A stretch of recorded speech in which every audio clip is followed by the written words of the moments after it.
there's a lot of talk about the afterlife, and with people postulating how either they'll go to heaven or they will they will have some very special privileges upon leaving this world due to their acts here. Now, could it be that one does all he thinks he has done, which is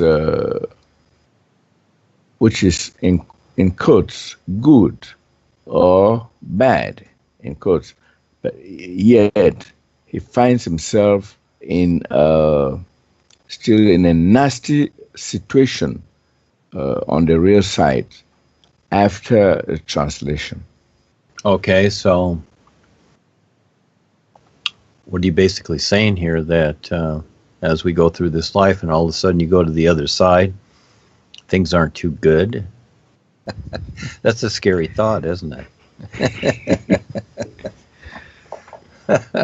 Things are scary here. Well, again, this is where, and this is good, I constantly go over this, and this is where intent is very important, and not just the surface world being self-convinced, because it's one-dimensional. And if you stay stuck in that one-dimensional self-convinced sense, it's like, oh, well, I know this, I know that, blah, blah, blah. Okay, fine, have fun. You will carry that over to the so-called other side, which is all here and now, too. You will carry that over, because that will be you. I've seen it.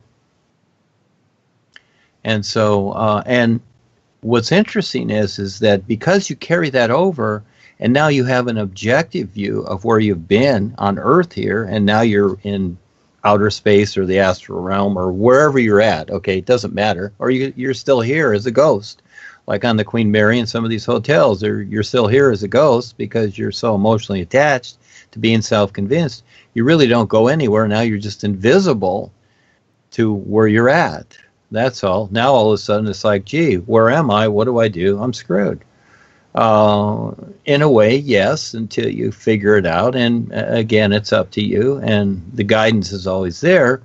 But, you know, lots of times people forget about that. All of a sudden they forget because, or they're not even aware of where they're at. They're kind of like in a fog because they didn't take a look at their whole being, the whole experience of themselves. They were just focused on the surface world. And now the surface world is gone. It's no longer there. You know, it's kind of like when we go to the movies and we watch the movie, and I like the movies. I'm in it. I'm in the movie. I'm part of the adventure, etc. Whatever it is, good, bad, or indifferent, I'm part of it. But when the movie's over, all of a sudden it's like, whoa, okay, you're back. It's time to get up. But sometimes you can hardly get out of the theater seat because, like, you're just so into it. Maybe even sweating or crying or whatever. Just depends upon the movie, and you almost don't want to leave because, again, now that's like you just passed over. And now what is there? Oh, you're going to go home to your routine. You're going to go where? It's the same. See, this is where we decide our adventure. We decide how aware we're going to become, how awake we're going to become. So it's really no longer the idea of passing over. This is just a marketing ploy, and the religions use it all the time. Oh, when you die, you'll be okay. Okay. But while you're alive, basically the idea is you're not going to be okay. But when you die, you'll be okay. But guess what? It's marketing ploy. You're not going to be okay there either because they still got you. Because you didn't recognize your real intent. You didn't recognize your real awareness. You didn't take the time to recognize your 5 bodies and go through the process. You know? So it's like the difference between, and this is not a good analogy, but like a high school dropout and a university graduate where they excel with their life and they have the experiences they want, where the other person just kind of mopes around, you might say, but that's not the best example. But in a literal sense, it can be. We'll just use that as an example. And so, yeah, this is the scary part. You always have to face yourself. And this is the part that most people pretend. They pretend that everything's okay and that they'll get through it, etc., which is understandable. And you'll be able to deal with it. You can be in that fog for thousands of years and you'll get through it. Yeah, if that's okay with you, because again, you made the choice. You didn't pay attention. You didn't do your homework, you might say. The boys ain't going to do it for you. Just like the teacher in school. Teacher's not going to do your homework. Teacher's not going to, qualify you for your diploma to graduate, to go into the next step, to qualify into a job or a position or whatever that others have gotten themselves into and so-called succeeding. No, they're not gonna do that for you. You have to do that because you have endless potential. You just have to recognize how to deal with that, how to deal with yourself. That's the biggest thing, not the outside world. The outside world is just creation, but yourself and your real awareness. And you have the potential for everything. But at the same time, most people are given to their created self, thinking that it should decide, when it's the real you to recognize that. But again, it takes a few minutes to do that, doesn't it? So yes, we're in an interesting situation here, and it's kind of back to the first question, Charles, in a way, is where's the guarantee? You see, there's no such thing. And so Joni, with her brochures and whatever about Harry, they've marketed it so well, just like religions. It's so well marketed, isn't it? Could you see a bird sitting in its nest reading a brochure about the possibilities of where you could fly to and whatever?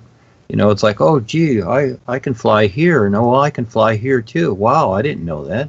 I can just fly anywhere. Well, the bird's already doing that, isn't it? Does it need the brochure? Does it need the roadmap to do all that?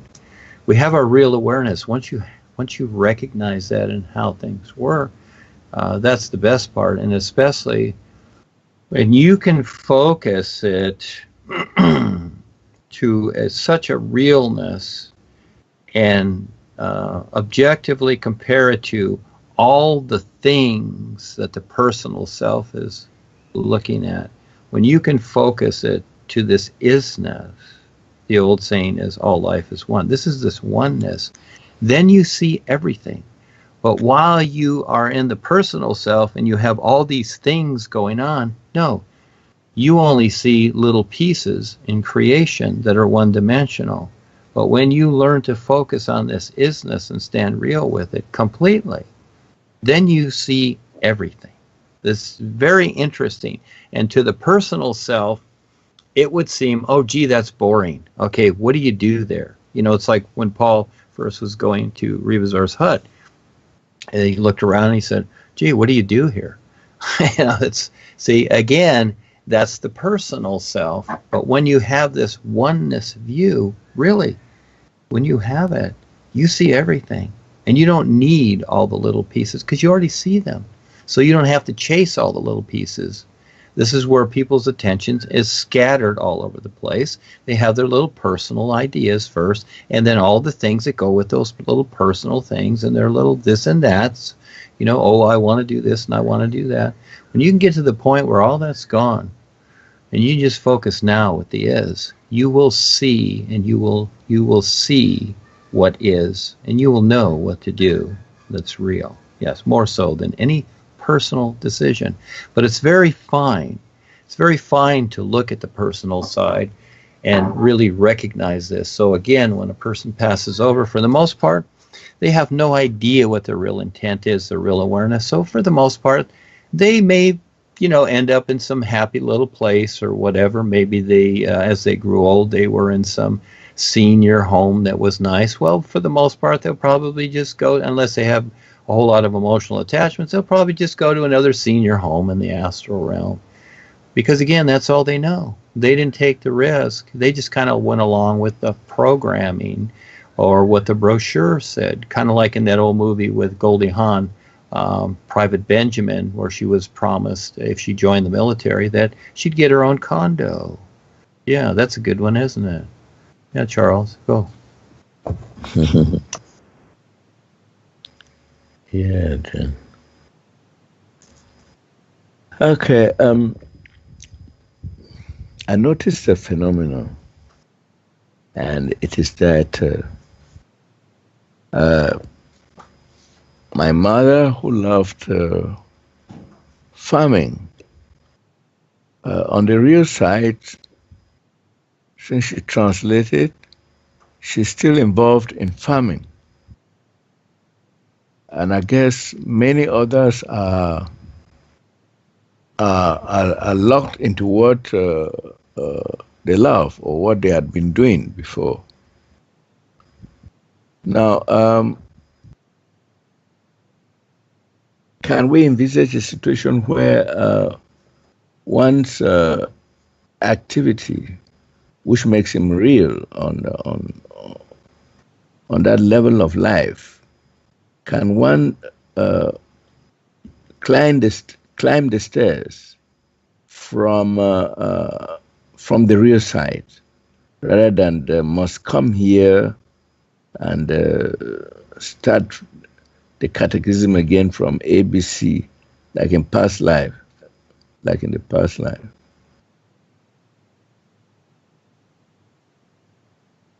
Duane. Okay. Bringing that all together, so what's the question in 2 words or less?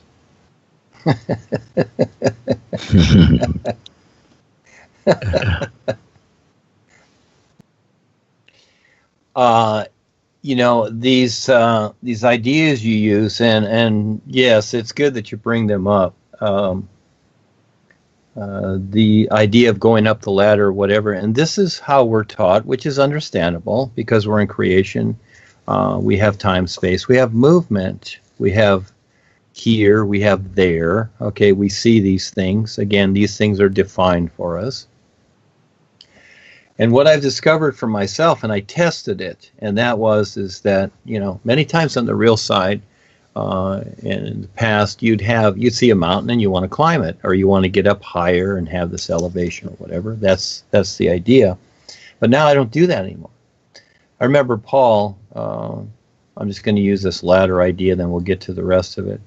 Remember Paul at one time, he said that when he gave a little story, when he was in traffic, he would project out of himself and get above himself and look at the traffic and see what it was. But then after a while he didn't do that anymore.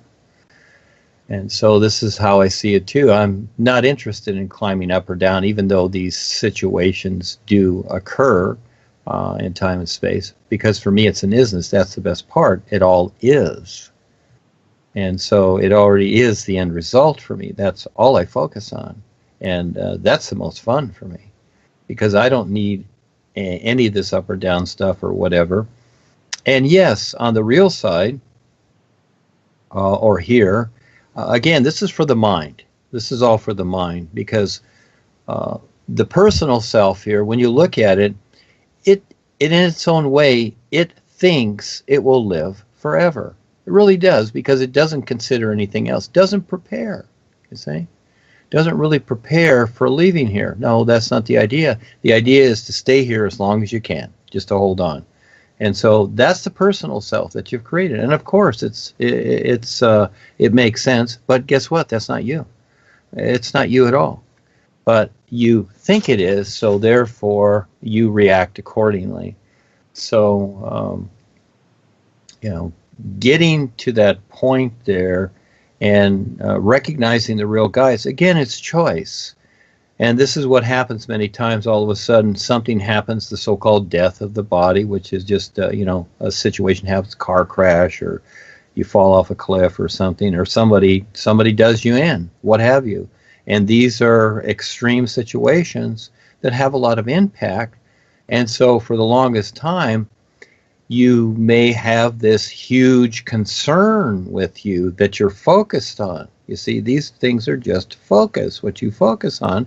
And so, yes, the possibility of the real guides being there, they're always there. They're all, it's an isness, but it just depends upon your focus and recognizing what's going on. You see, it's that recognition. It's not that, oh, gee, it's just going to happen. Yeah, all life is happening, but you decide how you're going to recognize it in each situation. And this is where, we've come through all these lifetimes of living and dying, so to speak, the opposites. And we've come to this point where we have an opportunity to figure out what we've been through. And we don't have to remember it all.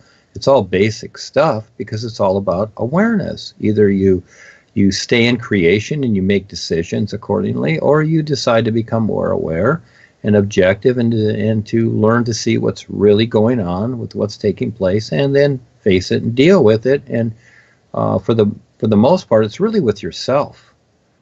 Yes, so it's always there, but it's that recognition again, Charles. And so this is where, as individuals go to the other side, like Sandy's experience with these people and others, and etc. And your mom, she's into farming. What does she see? It's really a choice to recognize it or not. And a lot of people don't. They don't recognize the guidance, or they have a belief. They've locked that idea in, well, I believe in God and whatever. So again, that can carry them for the longest time. They look to this idea.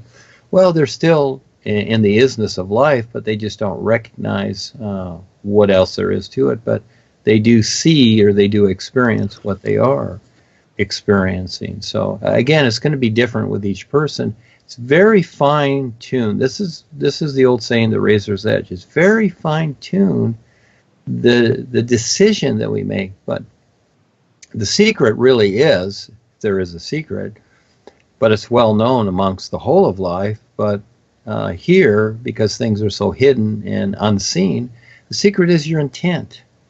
To recognize your intent and the reality of that, how you decide, you might say, to position that intent with the isness life is, and how you recognize this reality. That's really where it lies.